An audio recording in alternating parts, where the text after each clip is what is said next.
So, hi guys, welcome to another Solidity or Africa training. So, this is where we actually train you to become a competent blockchain developer. So now, in previous lectures, we've looked at what the blockchain is, and we've looked at consensus mechanisms. And in our last class, we created a transaction. Now, so this particular edition, we are going to finish what we are going to conclude the fundamental aspect, and for the next class, we'll be moving to introduction to solidity.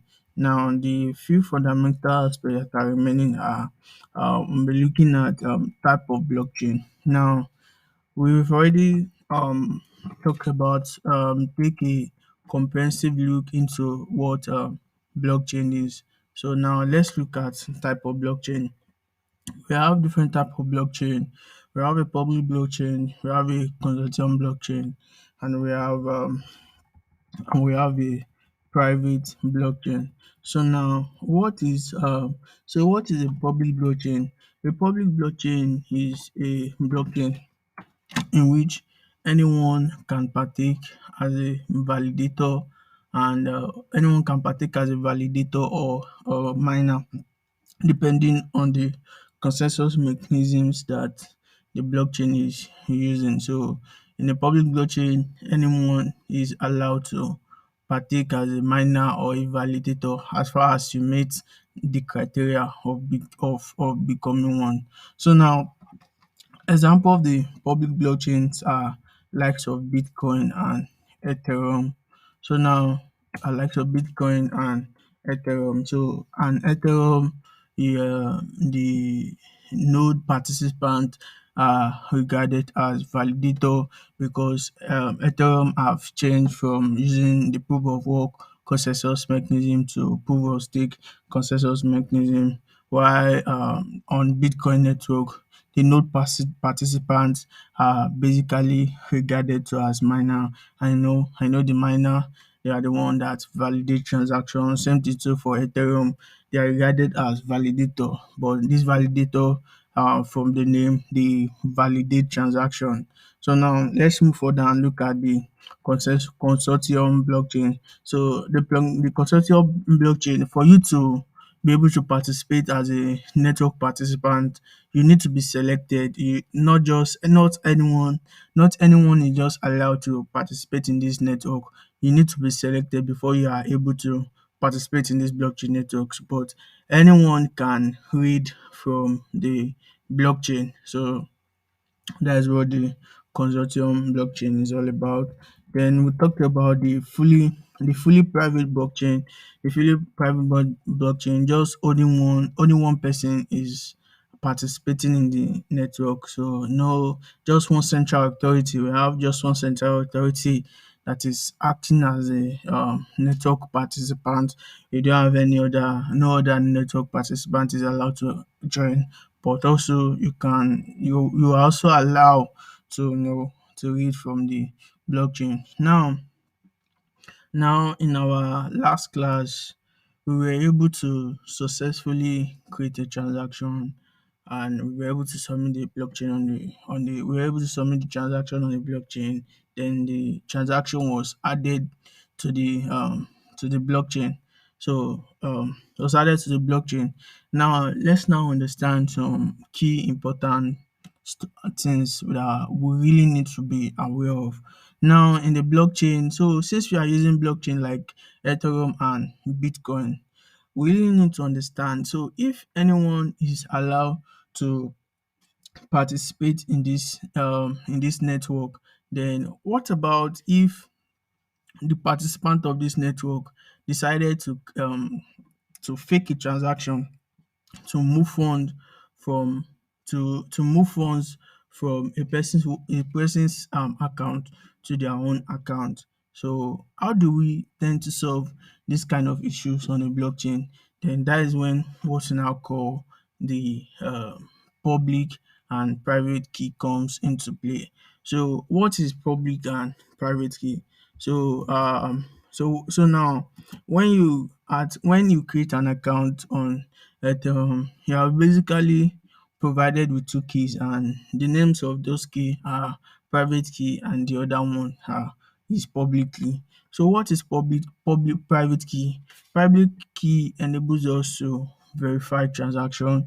It enables the blockchain to ensure that okay, it is the owner of this particular account that it is creating this transaction. Now let's look at how this work. So when you create an account, you're provided with a private and a public key. So let's look at how we the blockchain is able to use these two keys to verify transaction. And don't forget, we said transaction are action that causes change of state of the blockchain. So an example of this kind of action are when you are sending ETH to your friends and family. Now let's look at how this public and private key work. So now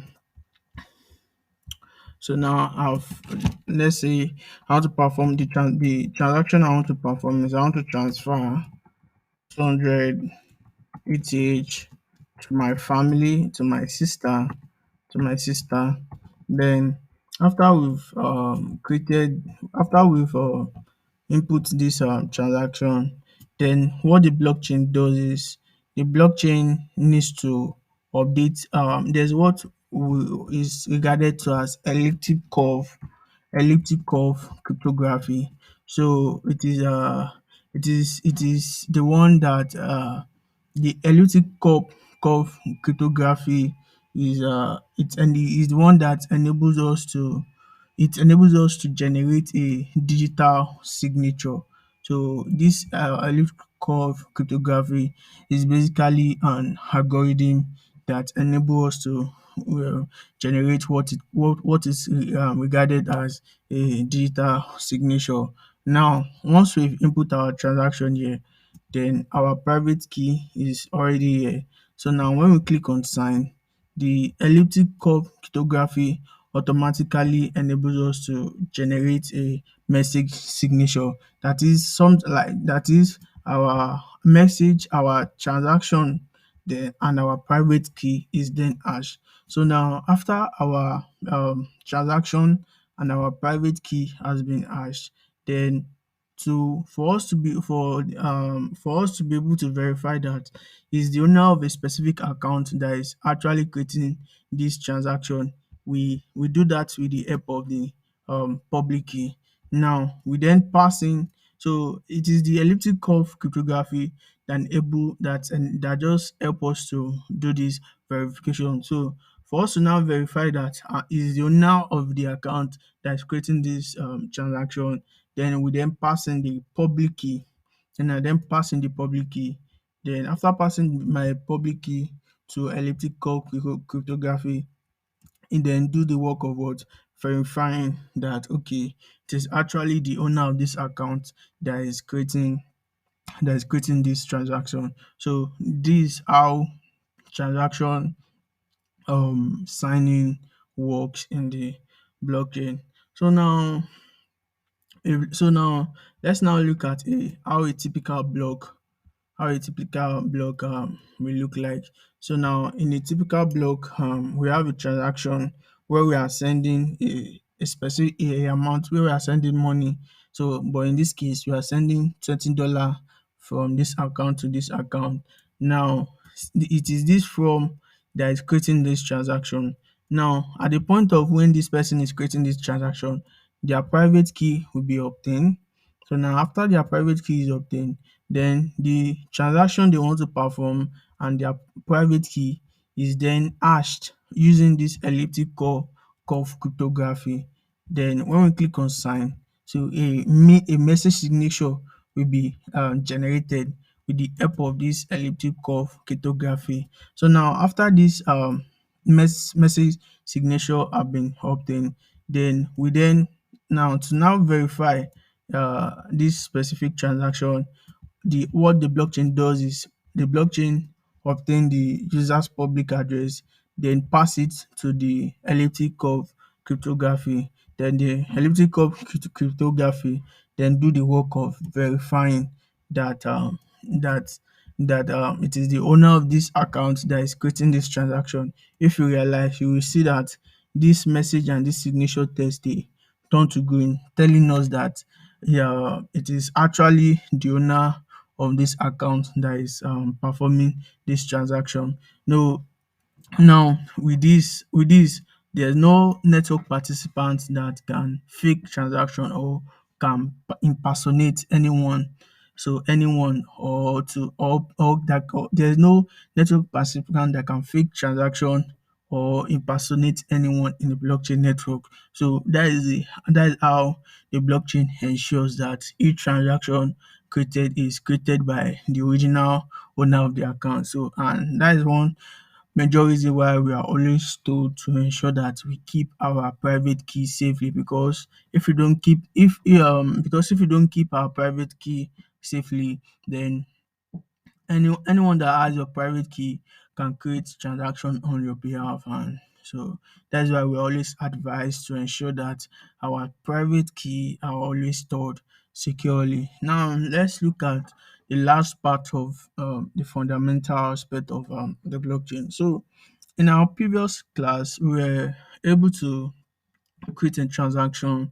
Now let's go back to Block Explorer and look at the transaction we created in our previous class. So coming, let me open my MetaMask. So trying to open.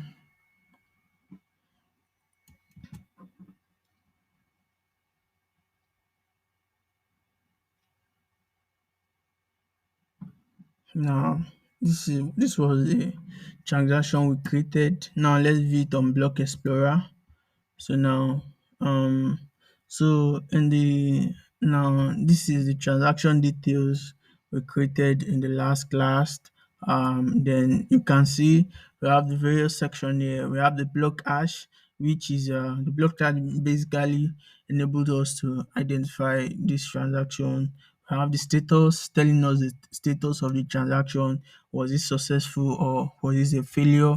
Then this section is telling us the block in which our transaction was included in, and this block confirmation is basically telling us blocks that are before this specific block in which our transaction was included in. Then the timestamp is telling us when this transaction was created, the from, the to.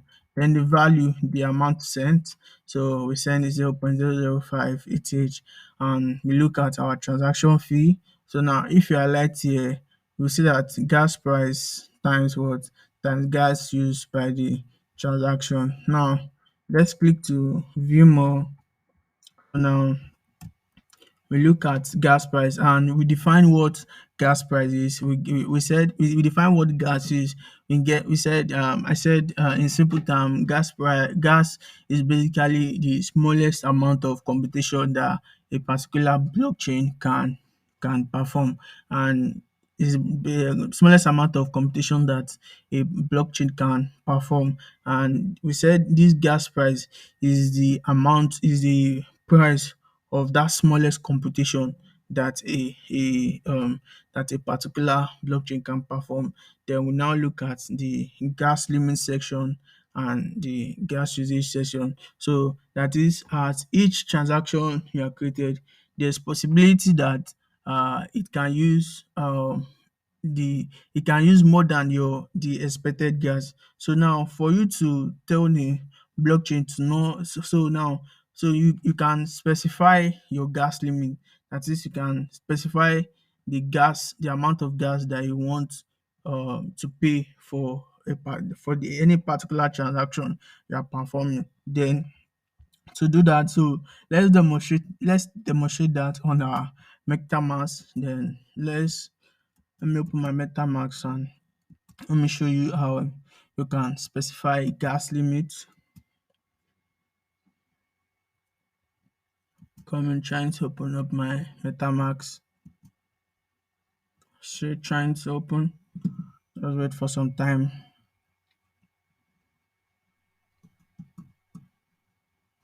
Sorry, it's taking long. I don't know why it's taking long.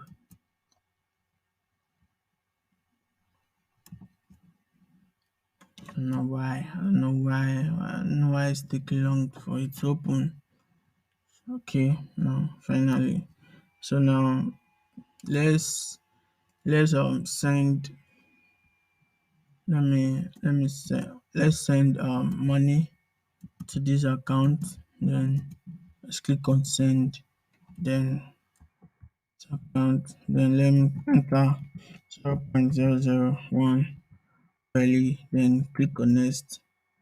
Then in this edit section, click on the edit section. Then advanced option. Then so now for this particular transaction now, this is the gas limit that we are specifying, so we can increase the gas limit to 35,000 and all that. So this is how we specify the amount of gas we want to pay for a particular transaction. So now we've looked at our gas limit. So now the total amount of gas that was used for this particular transaction is 31,000. And to now get our transaction fee, we said our transaction fee is the product of the gas price times the total amount of gas that was used. Then we now have what is called a base fee. So a base fee is actually set by the blockchain network. So that is a base fee. For each transaction fee, there is what is called a base fee. And one thing about this base fee is this base fee will get burnt.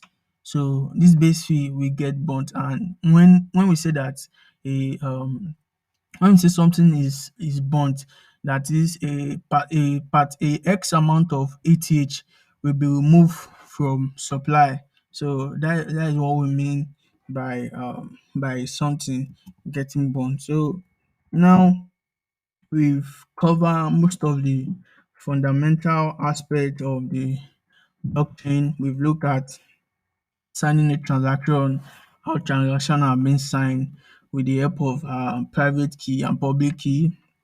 We look at the types of blockchain. We look at what blockchain is. We look at consensus mechanisms, and we created our own transaction. So with this knowledge, with this knowledge we have, then I'm sure we can move further with the training. So from the next class, we'll be looking at introduction to solidity. So now, and although all what we have talked about, it might not be clear to you for now, but as time as we progress, as you move on, and your determination and willingness to learn and get better, then you will definitely become a better version of yourself.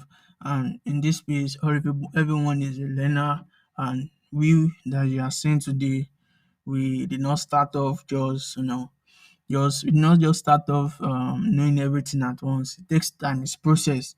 Just keep on doing it, and you will realize that you get better at your craft. So have a lovely day. Bye for now.